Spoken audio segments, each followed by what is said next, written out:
नमस्कार, मैं संतोष सिंह और आज हम आपको सरकार के उस धंधे से अवगत करा रहे हैं जिस धंधे के सहारे हमारे आपके जैसे 24 घंटा मेहनत करने वाले लोग, रिक्शा चलाने वाले लोग, ठेला चलाने वाले लोग, बस की ड्राइवरी करने वाले लोग, कंडक्टरी करने वाले लोग सबसे पैसा लेकर एक ऐसा वर्ग जो बैठकर खा रहा है, एक ऐसा वर्ग जिसको ये लोग परजीवी प्राणी बना दिए हैं, उसको हमारे आपके मेहनत का कमाई का पैसा देंगे रोजगार करने के नाम पर, सबको अनाज देने के नाम पर, ताकि उसी आधार पर हमको वोट मिलता रहे। 10-10 हजार रुपया जितना जीविका दीदी को लोगों ने दिया है, 10,000 रुपया में कौन रोजगार होगा भाई आज के तारीख में, आप ही समझिए। और कितना हजार करोड़ रुपया इन लोगों ने जीविका दीदी को दे दिया, सोच लीजिए कितना हजार करोड़ रुपया दे दिया। इसी तरीके से 5 किलो अनाज मोदी जी दे रहे हैं, और जब चुनाव का वक्त होता है इसी तरीके से लाभों की योजना का घोषणा करते हैं, डायरेक्ट बेनिफिट स्कीम लाते हैं कि सीधा हम आपके अकाउंट में पैसा देंगे। वो पैसा आता कहाँ से, कभी सोचे कहाँ से आता है, कैसे आता है? तो देख लीजिए, कल कैबिनेट में वो फैसला हुआ है,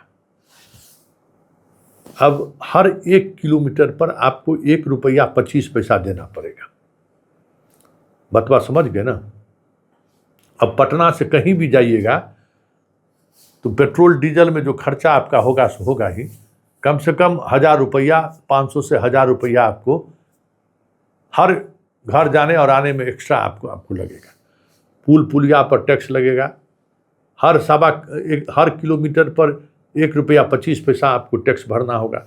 सरकार के रोड पर चलिएगा, उस पर सरकार जो पुल बनाया है उस पर लगता है जैसे ये अपने खजाने से बनाए, हम ही लोग पैसा से बनाए हैं ना, और हम उसे टैक्स भी लेंगे। गाड़ी खरीदिए तो 1 टाइम टैक्स, रोड टैक्स, वो भी वो कौन रोड पर चलेंगे भाई?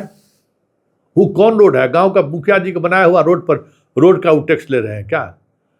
तो 1 टाइम टैक्स वहाँ लेंगे, उसके बाद हर किलोमीटर पर लेंगे। बिजली बिल कम किए हैं तो 1.25 रुपया पर किलोमीटर चलने का टैक्स बांध दिए। तो यही समझने की जरूरत है कि सरकार जो है अपनी आमदनी कैसे बढ़ाएं, राज्य की समृद्धि कैसे लाएं, इस पर कोई समझदारी नहीं है, न इस पर कोई ध्यान देने की जरूरत नहीं। बस जो हमारे पास रेवेन्यू आ रहा है या जो रेवेन्यू हम ला सकते हैं लाओ और खैरात में बांटो। अरे हम लोगों का पैसा ये अब 1 रुपया 25 पैसा लेकर आप कुछ बेहतर रोड बना दीजिए, बेहतर कम्युनिकेशन बना दीजिए। रोड भी देखिए ना, 4 लेन रोड का हाल यहाँ देखिए, आप ठीक से गाड़ी नहीं चला सकते। आजकल सबसे ज़्यादा एक्सीडेंट 4 लेन पर हो रहा है, ट्रक लगा के लोग छोड़ के चला जा रहा है, और उसी खड़े ट्रक में जाकर मार दीजिए, मर जाइए, कोई देखने वाला नहीं है। वो भाई आप हमसे पैसा लेते हैं तो जो सड़क हादसे में जो मौत हो रही है उसका मुआवजा कौन देगा? वो आपकी गलती से हो रहा है ना। आप छोड़े रहते हैं रोड पर, कोई जिसको जहां मन होता है ट्रक लगा देता है। क्या 4 लेन या स्टेट हाईवे या NH इसके लिए है क्या कि ट्रक मालिक सब 20 को 50 को ट्रक खरीद ले और जहां मन हो NH पर लगा के छोड़ दे, चल जाए ड्राइवर घर सोने के लिए। रात में गाड़ी लगी हुई है, ट्रक कोई आके उसमें गाड़ी मार दिया, मर गया सब। जिम्मेवारी नहीं लेंगे। हमसे आप टैक्स ले रहे हैं तो टैक्स के बदले हम आपको पैसा दे रहे हैं तो आप सर्विस दीजिएगा ना जी, कोई सर्विस हम आपको नहीं देंगे। तो यही है सरकार का डेमोक्रेटिक मॉडल। ये डेमोक्रेसी में जो 5 साल में जो वोट लेने की अनिवार्यता है ना, उसको हम कैसे, क्योंकि स्कूल फेल हो गया, अस्पताल फेल हो गया, तो सरकार हमको क्या देती है? सुरक्षा सरकार थोड़ी देती है। हम लोग ये बिहार पुलिस के भरोसे हैं क्या कि बिहार पुलिस जो है हम लोगों को सुरक्षा दे रही है? न सुरक्षा दे रही है, न एक बेहतर स्कूल देने की स्थिति में है सरकार, न बेहतर एक अस्पताल देने की स्थिति में है, बेहतर सड़क देने की भी स्थिति में नहीं है सरकार। भाई न बेहतर क्वालिटी बिजली देने की स्थिति में सरकार है। अब देख लीजिए ना, क्वालिटी वाली बिजली मिलती है। एक बार अंधर तूफान आएगा गांव में 5 दिन लाइन अभी नहीं रहता है, अभी भी नहीं रहता है। अंधर तूफान आया लाइन काट देगा।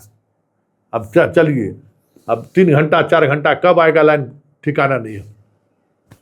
अनुमंडल टाउन की स्थिति हम कहते हैं, बाकी टाउन की स्थिति छोड़ दीजिए। हम अपने अनुमंडल में देखते हैं, रोसड़े में देखते हैं कि बिजली करका नहीं कि लाइन काट देगा।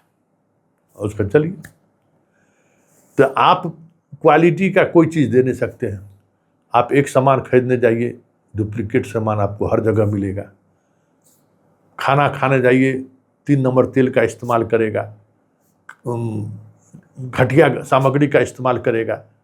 आप जो लीजिए ना, जहाँ जाइए उपभोक्ता कहीं है। हमारे ही टैक्स से ना सरकार चल रही है। चाहे जो कुछ ले, अस्पताल में खाना खाए तब, अस्पताल में डॉक्टर से दिखाए तब, या होटल में खाना खाए तब, सब जगह हम ही लोग टैक्स देते हैं।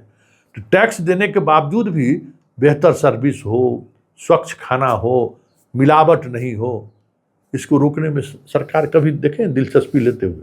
कोई मतलब है? क्योंकि पोस्टिंग करेंगे फूड इंस्पेक्टर को तो पैसा चाहिए, 10 लाख 20 लाख रुपया पैसा लेकर उसको पोस्टिंग करते हैं। फूड इंस्पेक्टर का काम हर गलत तरीके से होटल चलाने वाला है, गलत तरीके से माल कमाने वाला जितना है, डालडा के जगह पर चर्बी वाला कुछ डाल दो, कोई देखने वाला नहीं है, पैसा देते रहिए। आग लग गया, बाल बच्चा आपका गया दुनिया से। फायर ब्रिगेड की टीम को बस मंथली वसूली से मतलब है, कोचिंग हो, अस्पताल हो, चाहे क्या कहते हैं होटल हो, कोई मतलब नहीं। हमारे जान की कीमत पर पैसा कमा रहा है लोग। यहाँ से चलिए, ट्रैफिक देखिए, हमारा इतना पेट्रोल जलता है, जगह जगह पर जो है सो जाम लगाया रहता है, गाड़ी लगाया रहता है। वो कौन, सिर्फ आपको पैसा चाहिए, वो व्यवस्था कौन प्रदत्त करेगा? शहर के जितना इलाके में जाम लगता है, शहर के अंदर बाईपास बनाइए, लीजिए ना, पैसा लोग देने के लिए तैयार है। आप लीजिए पैसा, बाईपास दीजिए सरकार, कुछ नहीं। व्यवस्था के नाम पर 0 बट्टा सन्नाटा, बेहद क्वालिटी प्रदान करें सन्नाटा, लेकिन टैक्स लेंगे भाई। टैक्स क्यों लेंगे? इसी टैक्स के पैसे से गरीब को, कहने के लिए गरीब, उस बेचारे से भी किसी न किसी तरीके से लोग टैक्स ले लेता है। मुफ्त में अनाज देने के नाम पर, मुफ्त में सारी कपड़ा देने के नाम पर, रोजगार देने के नाम पर, यही हो रहा है।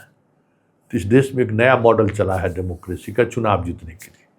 तो ये सम्राट जी का मॉडल है कि भाई बिजली में मुफ्त में दीजिए, सब कुछ मुफ्त में जा रहा है, लेकिन सबसे टैक्स अलग तरीके से लीजिए। अब बताइए, 1 रुपया 25 पैसा पर किलोमीटर आपको अगर देना पड़ रहा है, तब सोच लीजिए। हर स्टेट हाईवे में, अब तो पूरा स्टेट हाईवे है ही है, कहाँ स्टेट हाईवे नहीं है? सब स्टेट हाईवे है। कहाँ कौन रोड बचा है डिस्ट्रिक्ट का और ग्रामीण कार्य विभाग का? गाँव के अंदर में, मतलब जहाँ निकलिए रोड पर पैसा दीजिए।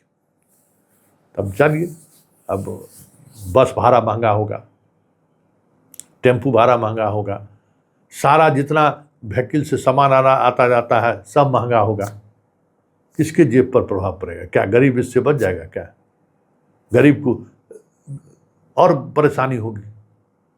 लेकिन जो 10,000 है वो तो मिल रहा है ना, खुश है। जीविका दीदी उसी में, चाहे जीविका दीदी का बाल बच्चा एक बार बीमार पड़े तो लाखों रुपया जो बचल है सो जमीन बेच के, जो है सो जो 1-2 कट्ठा मिला है वो बेच के इलाज कराने में खर्च कर देगा। कभी स्वास्थ्य व्यवस्था बेहतर हो इसके लिए आवाज़ नहीं उठाएगी।